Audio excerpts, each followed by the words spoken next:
Dans le cadre de cette semaine de la qualité de vie au travail dédiée aux premières leçons de la crise sanitaire du Covid-19, nous accueillons aujourd'hui 3 professionnels du centre de vie Passerelle, qui est un foyer d'accueil médicalisé qui accompagne 45 adultes IMC dans leurs choix personnels et leurs projets de vie individualisés. C'est un établissement qui appartient à la Fondation OVE et il est situé à Herblay, dans le département du Val-d'Oise. Merci donc de témoigner aujourd'hui. Donc Stéphane Bengono, directeur de l'établissement. Et puis donc deux des référentes du document unique d'évaluation des risques professionnels, Liliane Dupart, aide médico-psychologique. Bonjour. Et Marine Poublan, infirmière diplômée d'État. Bonjour. Bonjour.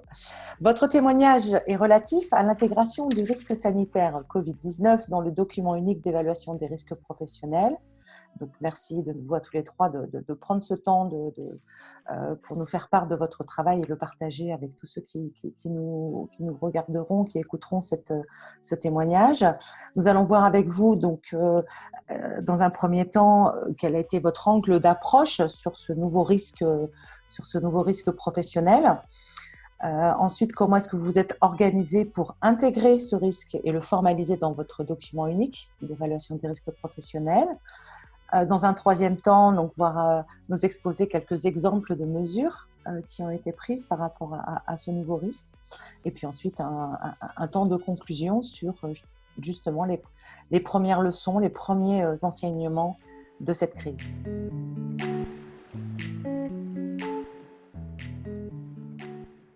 Bonjour, je vous remercie de nous donner l'opportunité de nous exprimer sur cette expérience particulière qu'a vécue l'équipe avec la crise sanitaire Covid-2019.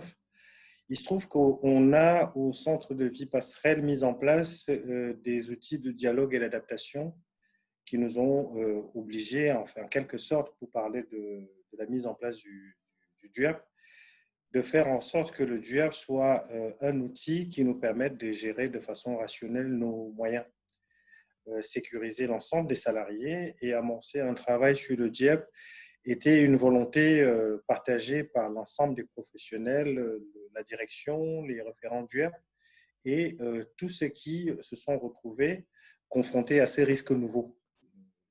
Le Covid-19 est un risque qui était tout nouveau. On a souvent fait le DUERP, mais on a mis l'accent sur le risque épidémiologique parce qu'effectivement, c'était un risque qui présentait beaucoup d'inconnus, à savoir qu'on pouvait avoir des salariés asymptomatiques mais contagieux, qu'on pouvait aussi avoir dans notre établissement, dans son fonctionnement habituel, un risque de contamination dans les deux sens, du salarié au résident que du résident au professionnel, donc avec cet effet de risque rebond. Donc, cette approche nous a permis de circonscrire le risque de façon individuelle et collective. Je pense que ça a été une expérimentation faite au fil de l'eau parce que nous nous étions outillés bien en amont et qu'on avait en interne les ressources nécessaires.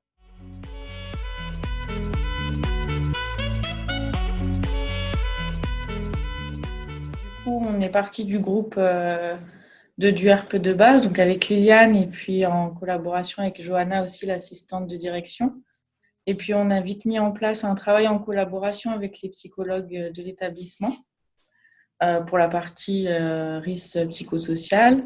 On a travaillé aussi avec l'intervenant sur les analyses des pratiques professionnelles qui étaient disponibles, sur le personnel de service de santé au travail également. On a aussi travaillé sur le vécu des professionnels pour adapter nos mesures et être réactifs. Et sur une base de travail comme sur la QVT, on a co-construit des mesures et on les a réajustées en petits groupes au fur et à mesure de l'avancée de l'épidémie pour réajuster nos mesures. Et c'est de là qu'on a adapté et mis à jour le DUERP.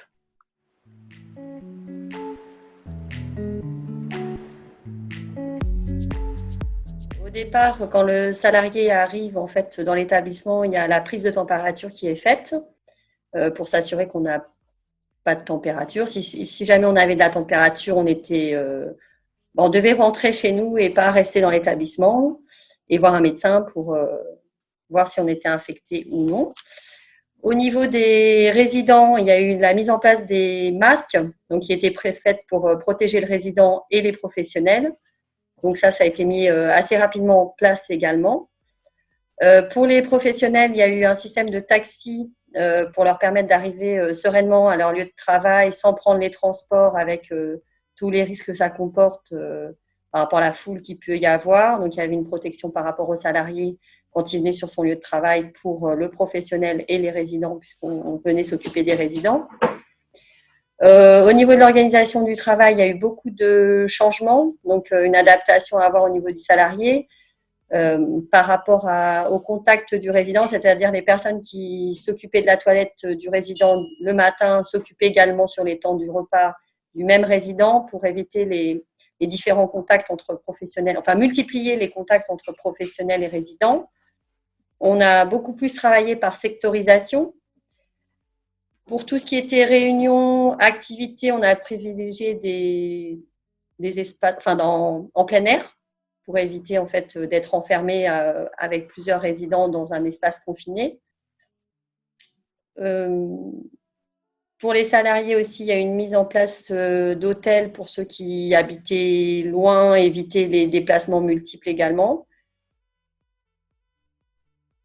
Et un dernier point qui a été travaillé aussi, c'est que pour des personnes qui seraient peut-être moins sensibilisées par rapport à des risques infectieux, d'avoir des informations plus poussées peut-être auprès de ces salariés-là sur les gestes barrières et éviter l'anxiété que ça pouvait produire par rapport aux risques pour le salarié et pour sa famille, en expliquant bien toutes les mesures de protection à avoir pour éviter d'avoir des contaminations. Je pense qu'il est un peu tôt de dire qu'on est sorti de la crise. On est encore dedans, mais les premiers enseignements qu'on tire aujourd'hui, c'est cette satisfaction d'avoir relevé un défi ensemble. Les équipes ont travaillé main dans la main, c'est-à-dire elles ont su démontrer la capacité à faire ensemble. Ça, c'est le premier point positif. Il y a aussi de cette crise Covid, de cette période de pic qu'on a connue, elle nous a servi comme élément pour mettre en place un certain nombre de, de facteurs en termes de responsabilisation des salariés. Il y a eu aussi beaucoup d'humanité qui s'est dégagée de cette période-là. On a vu les salariés beaucoup plus enclins à être soudés, solidaires, à prendre des nouvelles des uns des autres. Et surtout aussi cette forme je parlerai toujours de beaucoup de responsabilité parce qu'on est quand même resté pendant 2 mois confinés avec les résidents. Et ça a créé aussi avec certaines familles des liens particuliers dans le sens où il y a une confiance qui a émergé. On a souvent tendance à penser que les parents des personnes que nous accompagnons sont critiques pour le travail que nous faisons, mais on a bien senti une forme de solidarité des parents pour le travail qui était fait, une forme de reconnaissance aussi pour les professionnels qui étaient impliqués. Pour continuer un peu dans cette dynamique-là, qualité de vie au travail, santé, on a toujours pendant cette période un peu critique mis en place un questionnaire qui nous permettra de tirer, ce que je vous donne là, c'est des enseignements à chaud, mais je pense que ce qu'on a pu recueillir avec le questionnaire SQVT et crise sanitaire nous permettra à la rentrée de septembre d'aller plus en profondeur sur nos chantiers à venir, comment pérenniser aussi cette démarche QVT qui nous a permis de travailler sur ces questions effectivement de la santé, de la qualité de vie au travail avec l'ensemble des personnels grâce à la RACT et à la médecine du travail. Je vous remercie. J'oubliais peut-être aussi de dire là, avant de conclure, que en tant que directeur, je sais que l'évaluation des risques est une question essentielle et fondamentale. Elle est prévue par le Code du travail et je pense qu'au-delà de ça, la Fondation a mobilisé sur la région Île-de-France une cellule de crise qui a permis au directeur que je suis de ne pas rester isolé. Je vous remercie. Stéphane, Liliane et Marine, merci infiniment pour votre témoignage dans ce temps de gestion de crise sanitaire au centre de vie Passerelle de la Fondation OVE. Nous vous souhaitons une bonne continuation, une excellente santé à vous, à vos familles et à vos résidents. Merci.